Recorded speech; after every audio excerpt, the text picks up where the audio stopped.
ડોસીમાની ચતુરાઈ। એક મોટું જંગલ હતું। એ જંગલમાં ઘણા નાના મોટા વૃક્ષો હતા।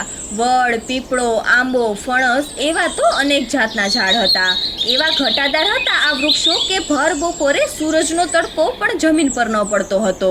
ચારે બાજુ ઠંડો મજાનો છાંયડો રહેતો। ઘટાદાર ઝાડના કારણે આ જંગલમાં પશુ પણ ખૂબ જ હતા, એટલે એ જંગલમાં જતા માણસો ગભરાતા હતા। જંગલની એક બાજુએ હતું એક મોટું તળાવ અને બીજી બાજુએ હતું એક નાનકડું ગામ, જેમાં ઘણા બધા માણસોના ઘર હતા। માણસો આખો દિવસ ખૂબ જ ડરેલા રહેતા। એમનો જીવ હંમેશા મુઠ્ઠીમાં રહેતો। કોણ જાણે એકાદ વાઘ કે શિયાળ આવી જાય અને તેમનો કોળિયો કરી જાય। એ જ ગામમાં એક ડોસીમા રહેતા હતા। એ ખૂબ જ વૃદ્ધ અને હોશિયાર હતા। આ ડોસીમાની એક દીકરી હતી જેમના લગ્ન થઈ ગયા હતા। એ છોકરી રહેતી હતી જંગલની પેલી પાર, એટલે કે તળાવ પાસે। ડોસીમાને જ્યારે પણ દીકરીની યાદ આવે ત્યારે તે નીકળી પડે તેને મળવા। આમ જ ડોસીમાને ઘણા દિવસ પછી દીકરીની યાદ આવી। એક દિવસ વીત્યો, બીજો દિવસ વીત્યો, હવે એને વધારે જ યાદ આવવા લાગી। એટલે એમણે નક્કી કર્યું કે દીકરીને મળવા જવું જ પડશે। એમણે એક થેલો ઉપાડ્યો અને તેમાં પોતાનો સામાન ભરી દીધો। સામાનમાં શું, થોડાક કપડાં અને બાળકો માટે ખાવાનું, અને એ તો નીકળી પડ્યા। પડોશમાં રહેતા લોકોને કહ્યું કે જુઓ, આ થોડાક દિવસ માટે હું મારા દીકરીને ઘરે જાઉં છું। બહુ યાદ આવે છે એટલા માટે જરા મારા ઘરનું ધ્યાન રાખજો। અને ડોસીમાં તો નીકળી પડ્યા। ધીમે ધીમે ચાલતા ચાલતા એ તો જંગલમાં પહોંચી ગયા। થોડુંક આગળ ચાલ્યા ત્યાં ઝાડીઓમાંથી બહાર આવ્યો એક વાઘ। ડોસીમાને જોઈને એમને ત્રાડ નાખ્યો। વાઘને જોઈને ડોસીમા તો એકદમ ગભરાઈ ગયા। વાઘ બોલ્યો, એ ડોસી ક્યાં જાય છે? આવ, હું તને ખાઈ જઈશ, ક્યારની ભૂખ લાગી છે મને। ડોસીમા મનમાં તો ગભરાયા હતા, પણ એમણે વાઘને જરાય ખબર ન પડવા દીધી। ડોસીમા બોલ્યા, ખાવી હોય તો ખાઈ જા, મારે શું, કાલે મરવાનું હોય તો આજે મરીશ। મને ખાવાથી જો તારું પેટ ભરાતું હોય તો મને તો સારું જ લાગશે, પણ હમણાં મને ખાઈશ તો તને જરાય મજા નહીં આવે। વાઘ બોલ્યો, કંઈ પણ બોલીને મને બનાવે છે તું? એટલે ડોસીમાએ કહ્યું, ના ભાઈ ના, બનાવવાની તો વાત જ નથી, પણ અત્યારે મને ખાઈને તને શું મળશે? એને બદલે એમ કરતું, અત્યારે હું મારા દીકરીના ઘરે જાઉં છું। એની ઘરે જવા દે, 4-5 દિવસ રહેવા દે અને ઘી રોટલા ખાવા દે અને જાડી પાડી થવા દે, પછી મને ખાજે તો તને જરા સારું લાગશે, સમજ્યો? વાઘને થયું વાત તો સાચી છે। પછી એમણે ડોસીમાને કહ્યું, ઠીક છે, તું જાડી પાડી થઈને આવ, પછી જ હું તને ખાઈશ, પણ આમ જો ડોસી, મને બનાવવાનો પ્રયત્ન ન કરીશ, મારી સાથે પનારો છે તારો? ડોસીમા બોલ્યા, હા ભાઈ હા, જરાય ચિંતા ન કરતો। અને ડોસીમા તો નીકળ્યા ત્યાંથી। હજી થોડુંક આગળ ચાલ્યા હશે ત્યાં તેમને મળ્યું એક શિયાળ। ડોસીમાને જોઈને શિયાળના મોંમાં તો પાણી આવી ગયું। એ બોલ્યું, ઘણા દિવસ પછી માણસ ખાવા મળ્યો। એને થયું આ ડોસીની સામે ઊભા રહીને એક બૂમ પાડીશ તો ડોસીમા તો ત્યાં જ મરી જશે। એણે ડોસીમાની સામે જોરથી બૂમ પાડી।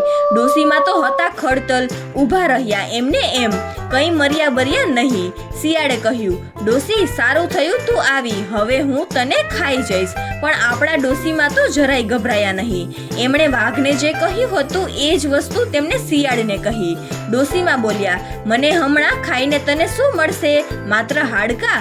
એના કરતાં હમણાં મને મારી દીકરીના ઘરે જવા દે, ઘી રોટલા ખાવા દે અને જાડી પાડી થવા દે, પછી મને તું ખાજે, એટલે તને શાંતિ મળશે।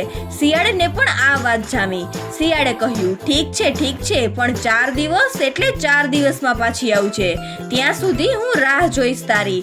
પછી શિયાળને પણ પટાવીને ડોસીમાં ચાલ્યા આગળ અને તળાવ પાર કરીને ડોસીમાં પહોંચી ગયા એમની દીકરીના ઘરે। માને આવેલી જોઈને દીકરીને ખૂબ જ આનંદ થયો। દીકરી તો માને ભેટી પડી। ડોસીમાના 4 દિવસ ખૂબ જ સુખમાં વીત્યા।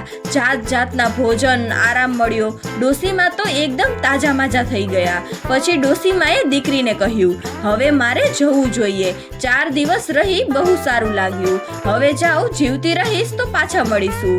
ડોસીમાની દીકરી બોલી, અરે માં, આમ કેમ બોલે છે તું? કંઈ નથી થવાનું તને, બને. પછી ડોસીમાએ જંગલમાં બનેલું બધું જ દીકરીને કહ્યું. દીકરી બોલી, બસ આ જ વાત છે ને, મારી પાસે એક યુક્તિ છે. હોશિયાર માની હોશિયાર દીકરી હતી ને, એને શું કર્યું જાણો છો?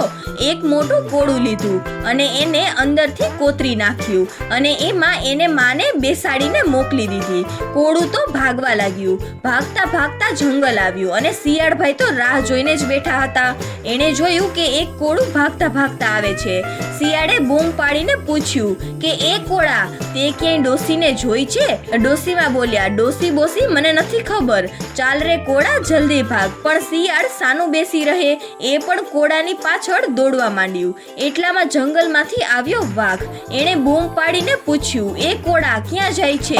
અને એક તરફ મારીને કોળાને પકડી લીધું. ડોસીમાને કોળામાંથી બહાર આવવું પડ્યું. તો પણ ડોસીમા તો હતા મહા હોશિયાર. ડોસીમા બોલ્યા, જો નક્કી કર્યા પ્રમાણે હું 4 દિવસમાં પાછી આવી ગઈ છું.